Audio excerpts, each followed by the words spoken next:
talk. Our talk today will be delivered by Dr. Jesse Hajer from the Department of Economics and the Labor Studies program at the University of Manitoba. Dr. Hajer's talk is entitled Social Service, Public Gain, the Political Economy of Social Impact Bonds. This is research from his recently co-authored book with the late John Loxley, and I'll include a link to where you can purchase that book in the comments. Okay, thank you, Royce, for inviting me to speak today and for having the pleasure of being the speaker at the first of the Center for Social Science Research and Policy Social Science Speaker Series. I look forward to the continuing work of the center and future events as well, and I've enjoyed some of the workshops to date. As you mentioned, I'm going to be presenting on my research on social impact bonds. I'm going to be drawing heavily on my recently published book, as you mentioned, that was published with John Loxley. I'd be remiss if I didn't note how deep a loss it continues to be to not have John with us here, and how sad we are not to have him at these type of events and with us more broadly in the Economics and Society program at the University of Manitoba. The book was actually conceived several years ago when John and I were both employed with the government of Manitoba.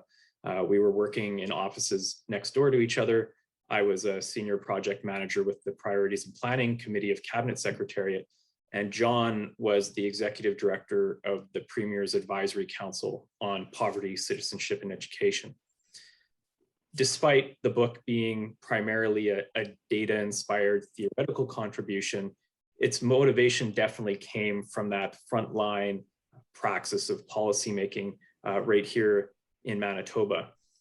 John's contribution to the field, to this topic of social impact bonds, was an early one. He very clearly identified the potential and pitfalls of SIBs by situating them as a clear variation of a public-private partnership. And he used his extensive research in that area to draw what I would say is a very clear and well thought out analysis of social impact bonds and the challenges that these face on multiple fronts.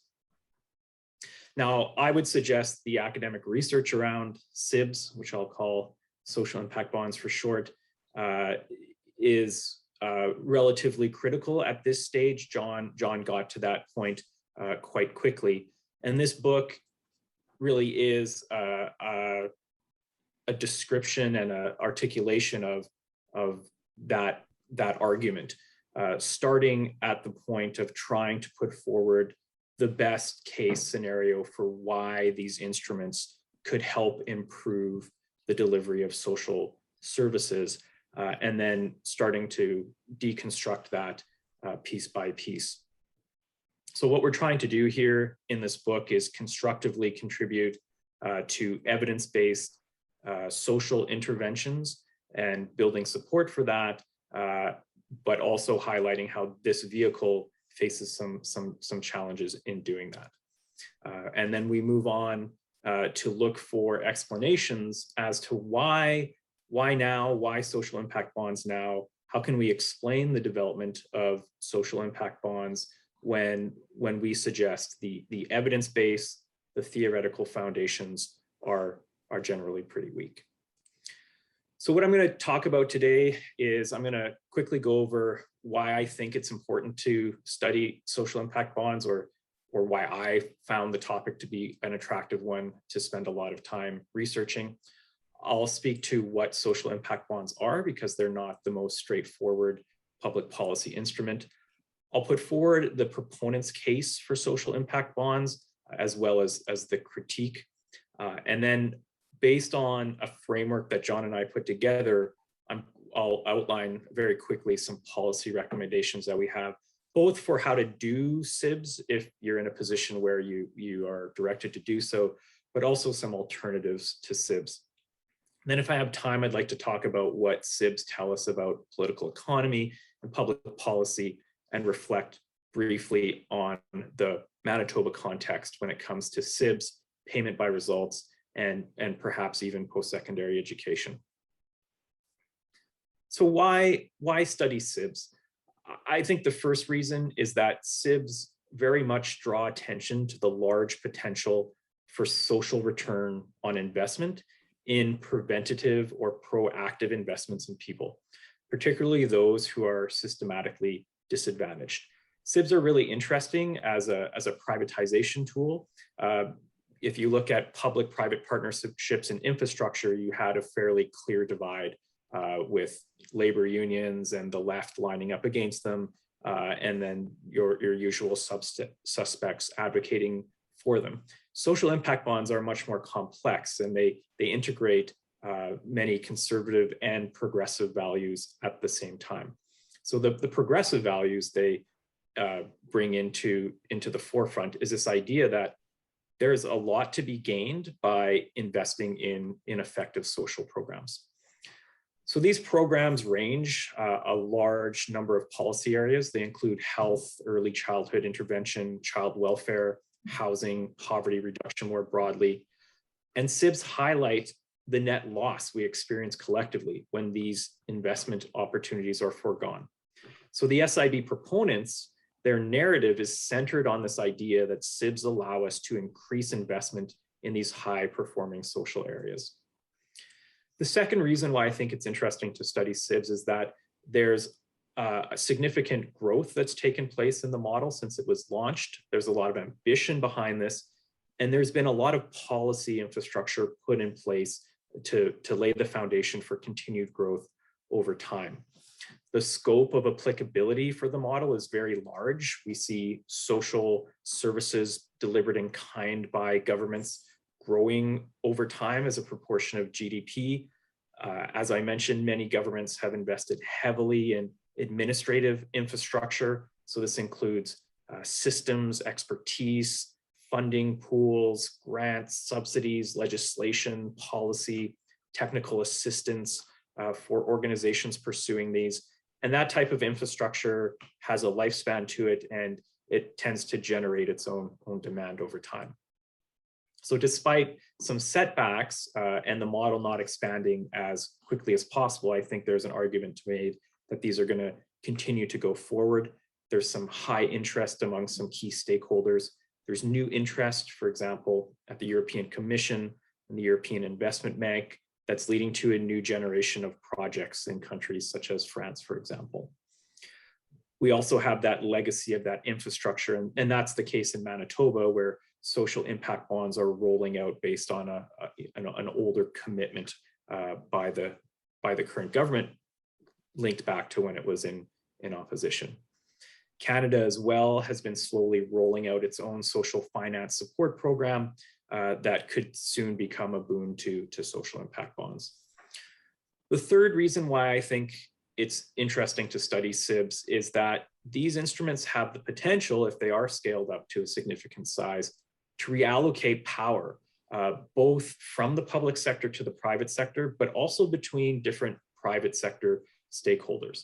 So specifically away from community-based organizations and small nonprofits to larger, more institutionalized or corporate nonprofits, and then also towards for-profit investors and businesses that have not been traditionally associated with social service provision.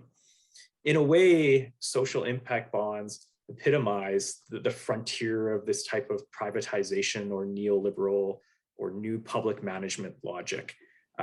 And in many ways, I would suggest it also highlights the weakness of that logic, or at least the limitations of that logic.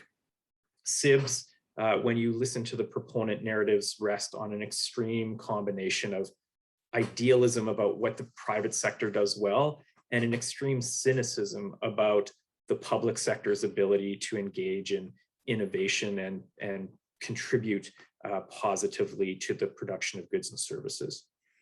So SIBs push that type of logic, the logic of markets, I would suggest, to the boundaries of its credibility. And then finally, SIBs raise important questions about accountability when it comes to the production of responsible public policy, as well as the political economy of the policymaking process. So I'm going to try to make the case that SIBs have weak theoretical empirical underpinnings. I would suggest this has long been the case, but this doesn't seem to stop these policies from continuing. So what does this say for people who study public policy, who try to advocate for good public policy? How do you navigate those circumstances? So here's a bit of data just to back up the idea that SIBs are growing in number. We see the United Kingdom being the initiator and the leader, continuing with 90 projects as of 2020. If we look at the next regions that are large, the EU is the second leader now. It actually surpassed North America in the number of projects in 2018. Australia and New Zealand also a hotbed of projects.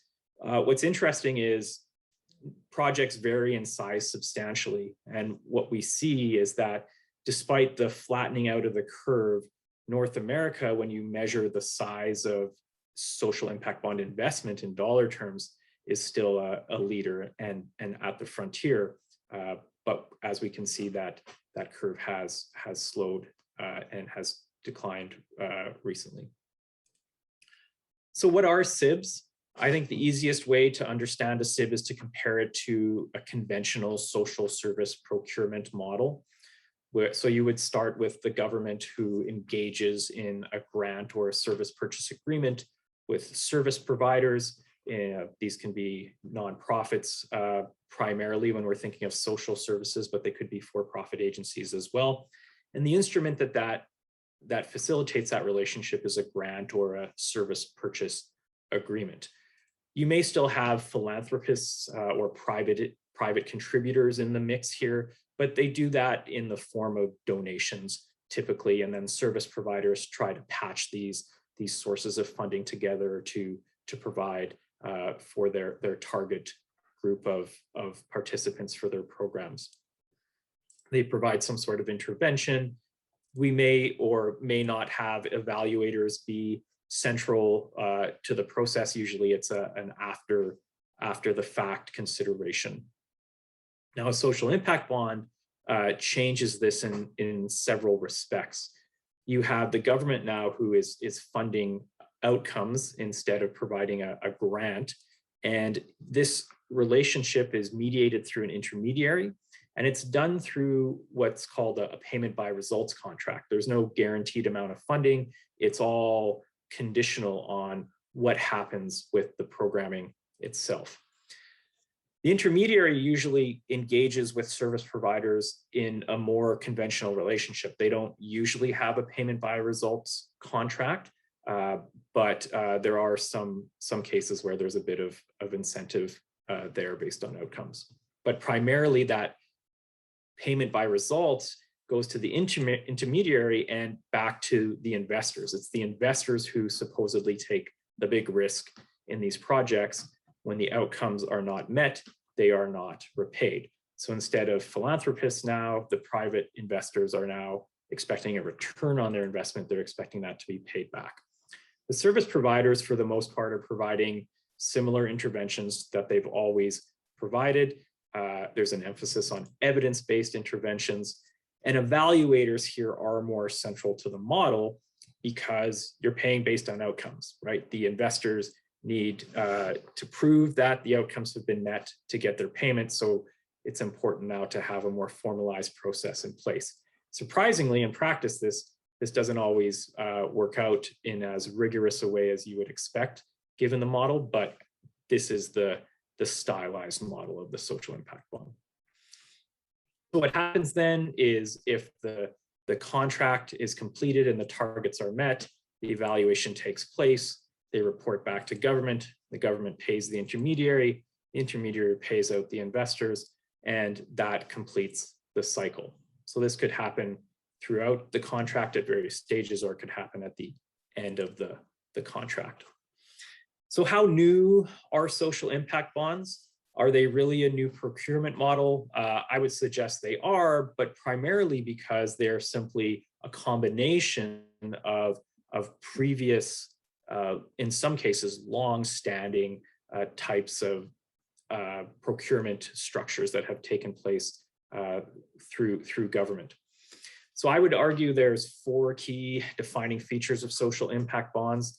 The first is that they bundle the contracting out of project design, delivery, and finance into a single contract. That contract is outcomes based, so we have that payment by results structure. It's financed by private for-profit at-risk investment capital, and there's this focus on prevention. So none of these components are particularly novel. The bundling out of project design, delivery, and finance are the main elements of public-private partnerships and infrastructure that have been around for decades now. And they were also financed by at-risk for-profit capital. The risk in those projects were more on the cost side, is not so much on the payment side, but still some risk for investors there. Payment by results, long-standing history. We document this in detail in the book, but again, decades of practice in the UK and United States using this to reimburse social service providers, and in governments claiming that you'll get some social return on investing in things like health and education is, as old as the welfare state itself, right? So these aren't necessarily new developments, but it is a new combination. What I'll do now is I'm going to move on to the proponent's case for social impact bonds and a critique of that case. At its foundation, there's 3 broad categories of what SIBs are claimed by proponents to do. The first is that it permits the delivery of more of these innovative, effective interventions that will generate social benefits and potentially savings for government. It will also increase the quality or the effectiveness or the efficiency, however you want to phrase it, of these programs. And then finally, there's a claim that there'll be these broader system benefits, these externalities, if you may, outside of the individual projects themselves that get government to focus more on outcomes and less on inputs, for example. So let's speak to this first claim that it permits the new delivery of more of these programs and services. It's important to remember with the social impact bond, there's actually no new funding coming to the table. What you're really doing is you're just creating a new financing mechanism. Normally what's going to happen is these bonds are going to be repaid with interests. And so the government is just borrowing money from these investors in a sense. And I would suggest, based on our research, investors are being repaid. The amount of projects that are failing and not repaying investors based on the limited data that's available is really minimal. We also see that investors, again, based on very limited data, there's not great disclosure around these projects, they're being paid rates of return well in excess of what the government would pay if it was just to borrow this money through conventional methods.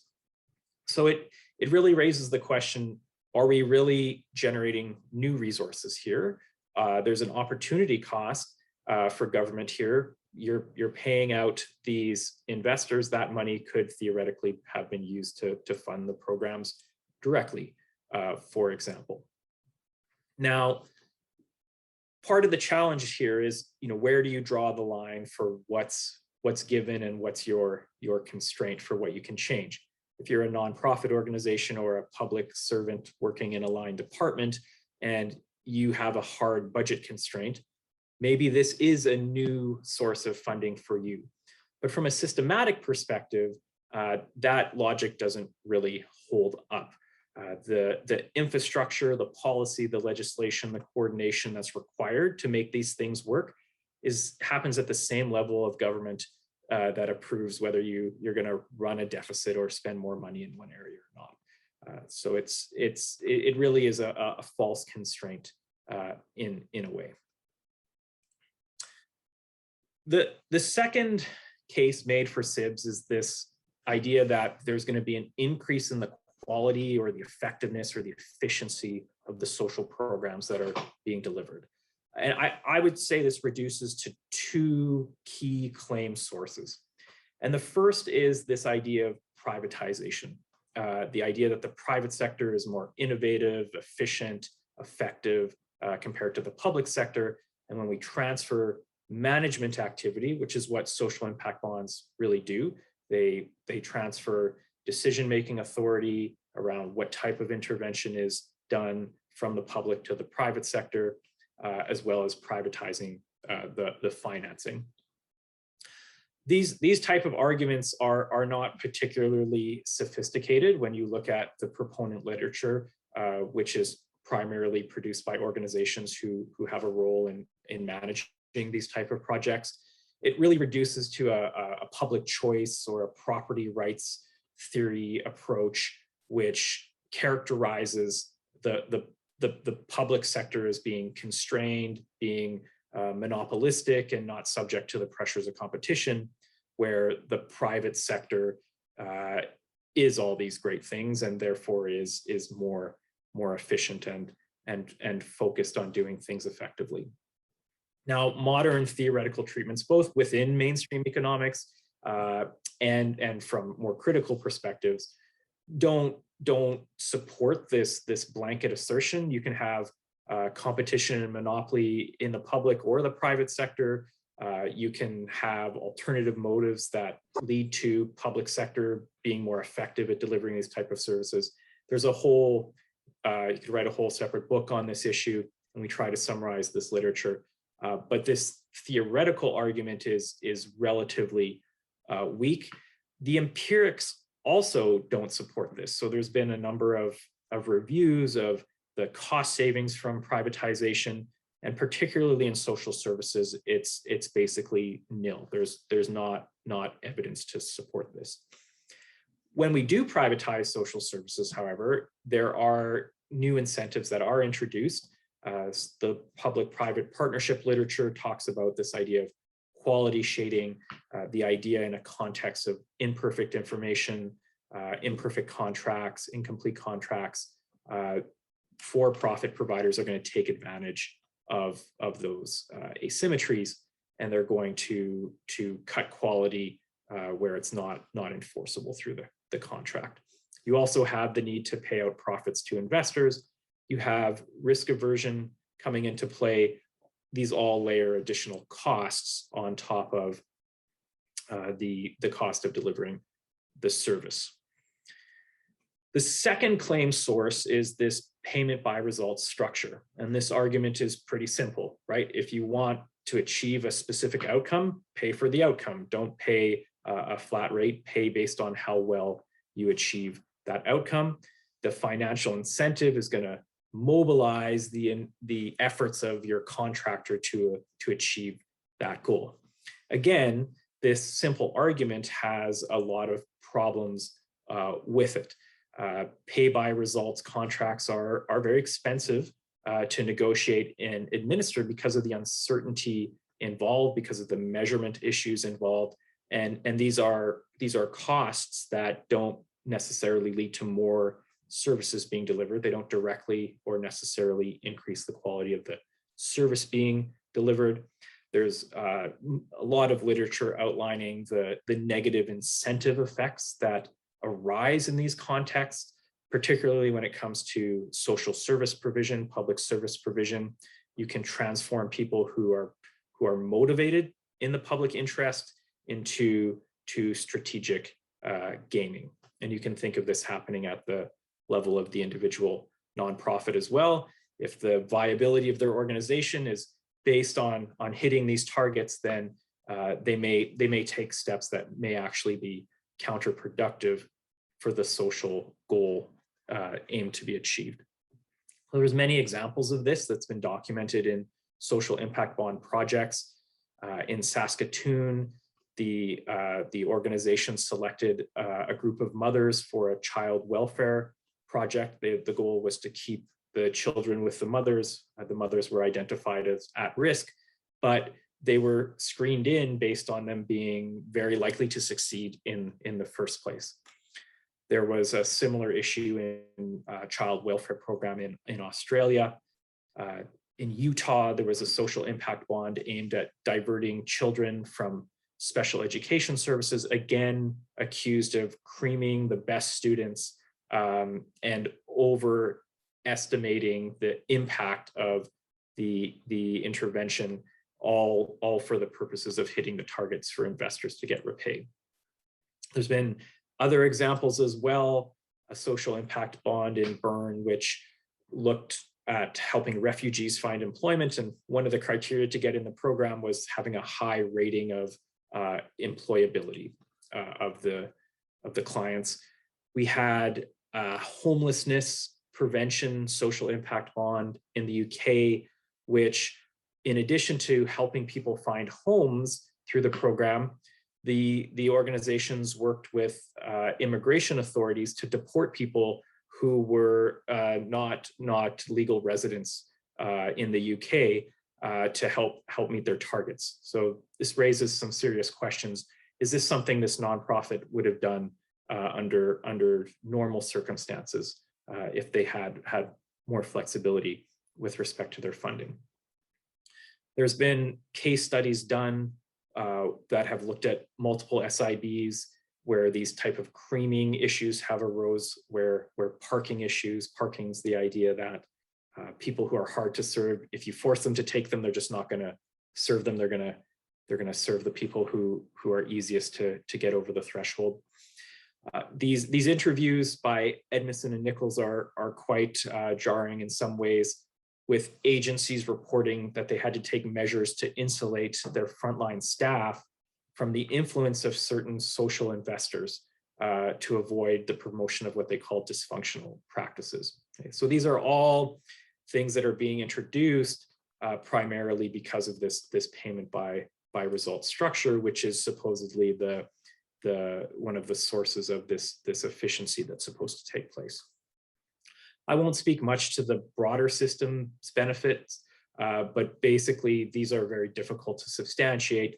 There's not a lot of evidence to do this. The UK Auditor General did a big review of all the payment by results programs that were going on through the UK government, and basically concluded that there's no data being collected on these. It's not being shared.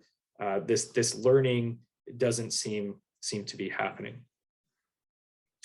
So that's a very quick and dirty summary of the case that John and I make over a large number of pages, reviewing the data on social impact bonds. And what we do is we try to draw from this a comparative framework for evaluating social impact bonds versus conventional procurement. And this is a form of cost benefit analysis to look at, okay, what are the potential benefits and what are the potential costs here. So we went over a lot of these already in the previous slides, but basically, yeah, there's going to be some benefits here. You're going to mobilize some interest in the project. You're going to put pressure on stakeholders to deliver. Maybe you're going to get some investment that's corporate social responsibility investment. You may not pay as much as you might have. We're going to have these savings to government of implementing these social programs. And then you're going to have potentially a broader increase in project management capacity, improving the administrative capacity of your service delivery agencies. But as we've talked about, there are these costs. You need to compensate these stakeholders for all this additional effort and time and project management data gathering they're putting in. You have to compensate the contractors for the risk, the investors for the risk. There's the higher cost overall of private finance. There's these high administrative costs. There's the quality shading we talked about. There's potential excess profits and rents because these projects are very niche projects. They're constructed, they're not tendered usually, which within a neoclassical framework is gonna drive up the potential for rent extraction. And then there's all the investment that has been put into building the infrastructure for these contracts, which some studies point to being well in excess sometimes 2 to 3 times the amount that's actually being invested in the programs itself for these marginalized or vulnerable populations. So what are the policy recommendations coming out of our study? If you're a civil servant and you're constrained to do SIBs, we do have some suggestions for how these things can be modified to be more likely to achieve what they seek to achieve from a social benefit perspective while minimizing the problems. You could have your outcomes targets set in consultation with reputable service providers and have multifaceted longer-term outcomes to avoid these gaming problems. You could fix the population as well, for example. You could use nonprofit investors that contribute something in addition to money to the project to help lead to success. We have investors, for example, in Manitoba, the United Way of Winnipeg, which is renowned among nonprofits for their ability to help the nonprofits develop capacity, for example, and understand the challenges they're dealing with. And you could also limit the rates of return on these instruments and have some proactive disclosure around what investors are being paid and to what extent those payments are being made. Now, if you have the flexibility to look at alternatives to SIBs, there's other options as well, right? Some of the things that SIBs point to without necessarily having to do a SIB is to break down the silos within government and conventionally fund programs with an evidence base of support, provide service providers with resources for project management and administration and evaluation, rebuild government capacity to fund, coordinate, and support these nonprofit agencies who are delivering these programs. We've seen a steady reduction in that over time. And more broadly, we can look at the systematic issue of individualizing approaches to poverty reduction and look at historically, what has reduced inequality. It's been macro level structural changes, commitments to full employment, expansion of universal programs, changes in tax policy that favor a more equitable distribution of income. So I've talked a lot here. So I think what I'm going to do is I'll just briefly state here that I think there are some interesting things that SIBs tell us about political economy and public policy.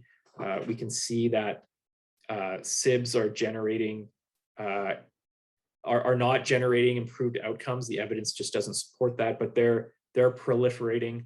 What does that tell us about the policymaking process, and how do we make progress on advancing evidence-based public policy? I think the critical perspective on SIBs can help us with that, looking at this broader context, how SIBs align with what's going on in political economic terms with respect to neoliberalism, austerity, and we can use SIBs to talk about how sometimes public policy is made for the wrong reasons. I think in Manitoba, for example, there's been a lot of criticism here about the government handling of spending in the COVID-19 context, the default to austerity for those here at the University of Manitoba, discussions around the impact of the wage freeze and how that's affecting the university's ability to contribute to its full extent to the Manitoba economy and education system. These are all interesting questions that I think are epitomized in this discussion of social impact bonds. So thanks for listening. Happy to take questions and hear your comments. Okay, well, thanks so much, Jesse.